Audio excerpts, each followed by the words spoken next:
Momento do Discipulado.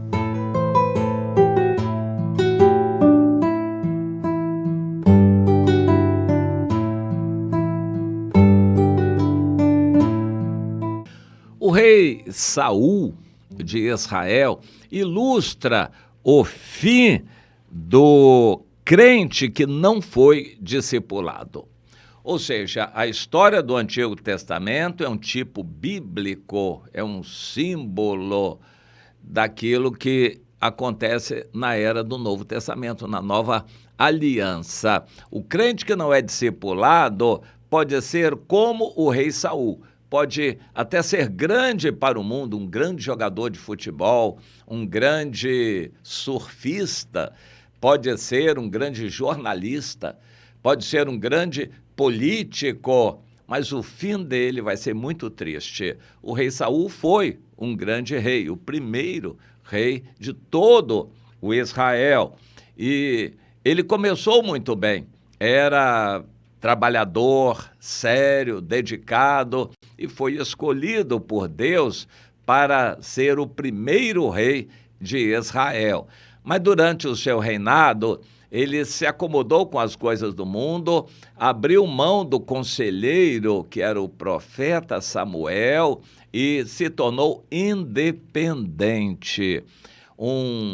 Digamos assim, como um cristão solitário. Ele não foi discipulado, não quis mais ser discipulado pelo profeta Samuel, e ele seguiu seu próprio caminho. O fim de Saul foi muito triste. Quanto mais o tempo passava, mais bobagens ele fazia. Mais longe de Deus ele ficava, mais soberbo e envaidecido. Deus fazia com que ele sofresse e o país também, para ver se ele entendia. Ele não entendeu, ficou cego. Por fim, no capítulo 28 de 1 Samuel, um capítulo muito triste, ele foi consultar uma mulher feiticeira, uma pitonisa que consultava os mortos. Ele foi consultar aquela mulher porque Deus não respondia para ele. Ele estava tão longe de Deus e das pessoas de Deus que ele nem sabia por onde começar a se voltar para Deus. Consultou a Deus, mas ele deu prazo, porque a batalha estava já preparada para o dia seguinte, e ele, angustiado naquela noite, além de não conseguir dormir, ele estava oprimido e consultou a Deus de várias maneiras. Deus não respondeu nada. Na verdade, ele não queria se arrepender, ele não queria saber se havia pecados, ele queria adivinhar o resultado da batalha que seria travada no dia seguinte. Ele sabia que os filisteus já tinham vindo, estavam preparados e que no dia seguinte os atacariam. E ele, liderando Israel, estava na responsabilidade de enfrentar os filisteus.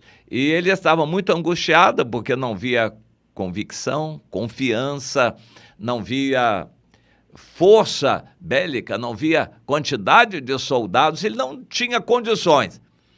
Mas numa guerra não existe empate, ou mata ou morre, ou vence ou é derrotado. E ele sabia que a previsão era de que ele seria derrotado, mas ele queria uma resposta de Deus, não para que ele se consertasse. Provavelmente, se ele fosse sincero e quisesse se arrepender, Deus falaria algo com ele, mas ele, a partir de um certo ponto na vida dele, nunca mais quis se arrepender. E o resultado foi que naquela noite, em pânico, em desespero, ele procurou alguém que soubesse de uma feiticeira, alguém que consultasse os mortos, porque ele queria chamar o profeta Samuel, que já tinha morrido.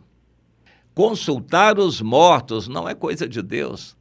Na verdade, os mortos não falam mais, são demônios que enganam e se dizem representar os mortos. Foi o que aconteceu. Aquela mulher estranhou, por fim ela reconheceu que era Saul. Saul disse para ela ficar tranquila, que não teria punição nenhuma. Então ela ficou livre para chamar o espírito de Samuel. Na verdade, ela viu um demônio, e aquele demônio se fez passar por Samuel, e então começou aquele demônio a conversar com Saul.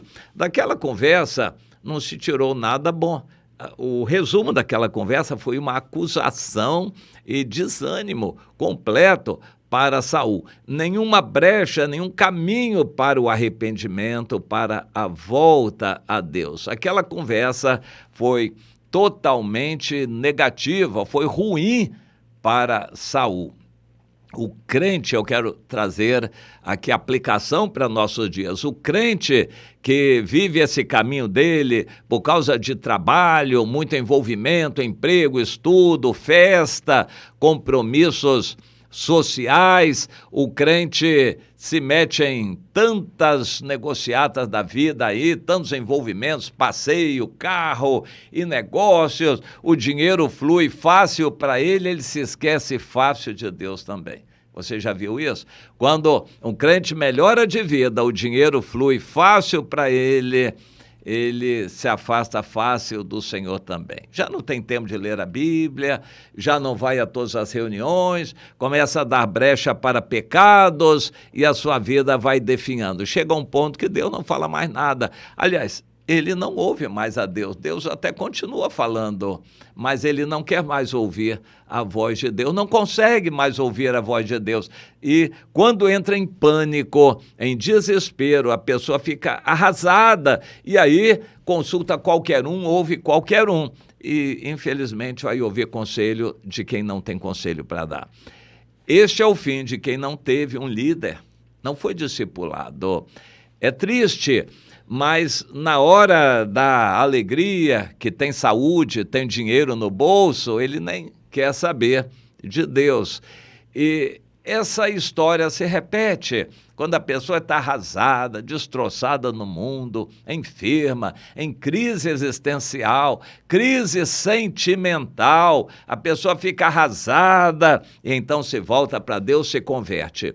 Mas não é discipulada, vai frequentando igreja. A maioria das igrejas faz assim, larga a pessoa na igreja, vai frequentando igreja, aí vamos ver o que Deus vai fazer com você, mas vai tocando a vida aí, assistindo reunião de igreja. Ele passa anos e anos e anos só assistindo reunião de igreja, a sua vida não é encaminhada, não é liderada, essa pessoa não é discipulada, vira um crente comum de igreja. Quando está tudo bem, ele vai tocando a vida, principalmente lá fora. Mas quando o pânico chega, a enfermidade vem, a dificuldade assalta aquela pessoa, a crise existencial, crise sentimental volta, problema em família, briga matrimonial, a pessoa entra em pânico. Mas aí ela não teve um líder, ela não foi discipulada, ela não sabe a quem recorrer e vai pedir conselhos a alguém que vai dar conselhos que não tem nada de Deus, e aí vai piorar a situação. O rei Saul foi pedir conselhos àquela pitonisa, ela consultou um demônio, pretensamente um espírito de Samuel, que já tinha morrido, e só trouxe palavras negativas, desanimaram, e ele, muito angustiado, cansado, deprimido, sem dormir, voltou e teve que fazer uma guerra só para ser derrotado e, por fim, morto. O fim de Saul ilustra a situação para nós de um crente em nossos dias desse tipo.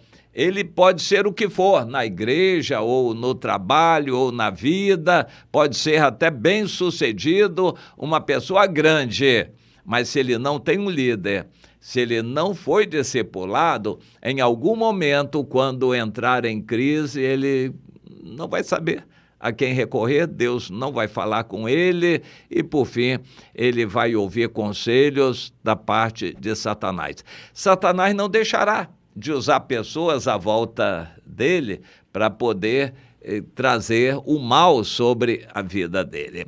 Quando nós estamos no Senhor, os momentos de solidão são bons, são agradáveis.